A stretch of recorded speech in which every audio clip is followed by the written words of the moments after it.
last year we had a Taylor Swift concert. Okay, So I sure. put my car on the P from Lumen Field, which is the bigger stadium on the city. And we had like 25 cars on the same parking spot. And the guy pretty much approached me and said, "Hey, you looks good. Do you want to make business? This is my phone number. You just call me later and whatever." So I connect with him pretty much because I'm It's very your lucky look guy. too. Yeah. Yeah. Well, so I was going to say that. So, take a look at Armando. I'm underdressed over here. So were you dressed in like suit, tie, looking sharp and clean cut? See, that's the thing. I mean, if Armando was in a t-shirt or whatever, the guy might have not even approached him. Also, you had a newer vehicle, which when you do online marketing might not be as important, but when you want to meet these bigger affiliates who you want work from, looking the part like Armando does right now, very sharp, and having what do you have at now? It was a Navigator, right? Relatively new or it's still the Navigator 2020. okay. When I bought the car, it was like 1 year old. So let's say Okay. So it's still pretty pretty nice. new. Yeah. Yeah. But the guy pretty much connect with me as a person. He don't the people, those big affiliators or company, they don't need drivers. They have 1,000 drivers. They have to Yeah. connect with the person who's gonna drive. You know, Even Totally. if I have right now, let's say a network from 6 or 7 drivers, he just wanna work directly with me. He don't need Yeah. an extra chauffeurs, one extra car. He need people who he can lay down and trust. He's gonna be on time. He's gonna be always there. And Yeah, professional. And 100%. You have to be professional if you're gonna get success on this business. You have to be that's on time. You have to have your car clean, but also you have to look professional. And it's a whole details. You have to keep in mind if you want people reminds what you're doing, because chauffeurs, black cars, a lot, too many. yeah, no, totally. And it's funny. So I did an interview a long while back where someone was discussing, yeah, it doesn't matter that much what you wear. And yeah, if he's doing affiliate work, he'll wear a suit. But the more I read on Facebook and the affiliate groups and whatever, and the more I listen to people like Armando, how you look is your first impression that these big, if they see you and you're, not looking up to snuff, they're likely not going to talk to you and they're likely not going to be interested in working with you. And Armando has the look, and everyone can have that look, right? It's just clean cut, wear a suit, make sure your car's clean. And, he didn't have a brand new right off the showroom floor Lincoln Navigator, but relatively new. And I'm sure it was really clean. And then also just the interaction. I'm sure your interaction, you're respectful, you're professional.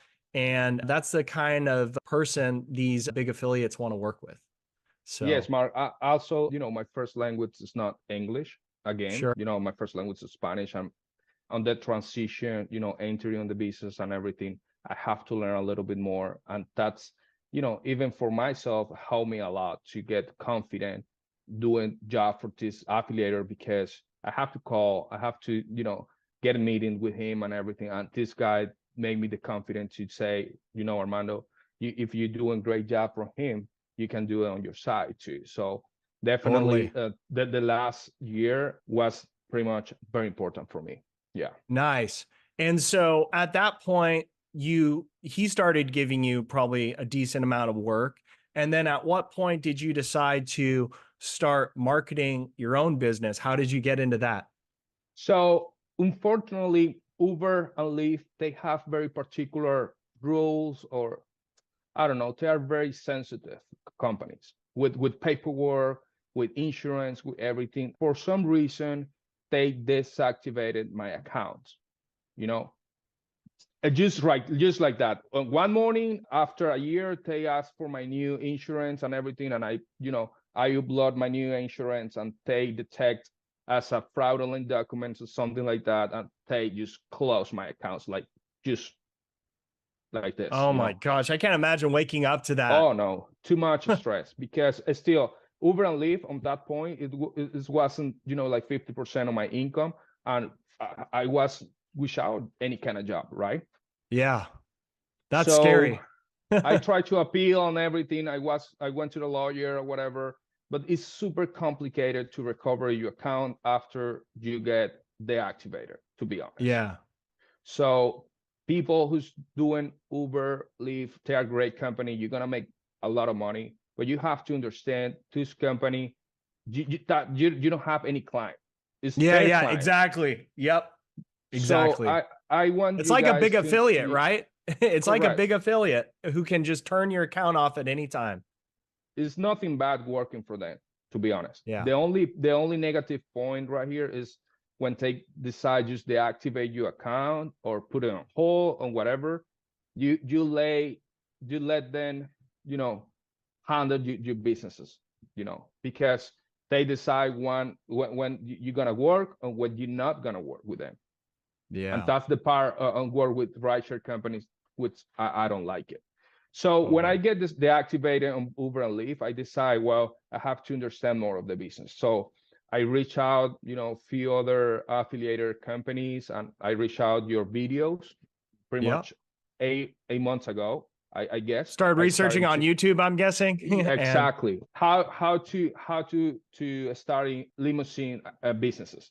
I Google that. yeah. How you can market in your businesses. A lot of things pops up, and one of the things was your company, which I highly appreciate, and I grateful with everything you guys doing for me and my company. And well, when I do that, I start to understand a lot of many things, which I even understand because I was focused on rideshare companies and few other ride I get in on the side, but I Yeah. don't have the whole control for the business like I'm doing now. Yeah. So yeah, I'm pretty much just Google that and find you guys, and I start to watch a video for 3 months. Let's say Yeah. that 3 months, and try to understand my next step is gonna be, because marketing is not cheap, to be honest, No, but it's not.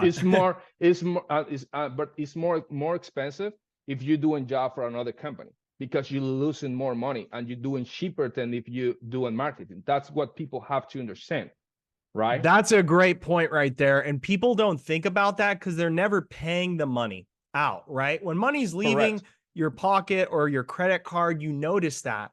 But when you're taking a job for, let's say, 35 or 30% less than you typically would, and you're doing that over and over and over, you are paying, in essence, just like you're kind of paying for Uber. Uber, I've heard, takes up to like 50%, but bigger affiliates a lot of times will take around 30%, 20 to 40% probably. I don't know the exact number. It probably depends on the affiliate and your agreement with them, but you are essentially paying them, even though the money isn't leaving your pocket, in reduced rates, right? Correct. So you never, when you're doing marketing, as I understand right now, you never losing money. It's just you put it on front, right? You Yes, have to invest money if you want to get return. totally. Same. And now I have few friends who ask me, "Hey, what you guys doing? Whatever." I told them, "Is you have to be prepared before you buy the car, because it's not Yeah. just the car. You have to have enough money to start to invest on marketing, on everything." So yeah, pretty much using that way.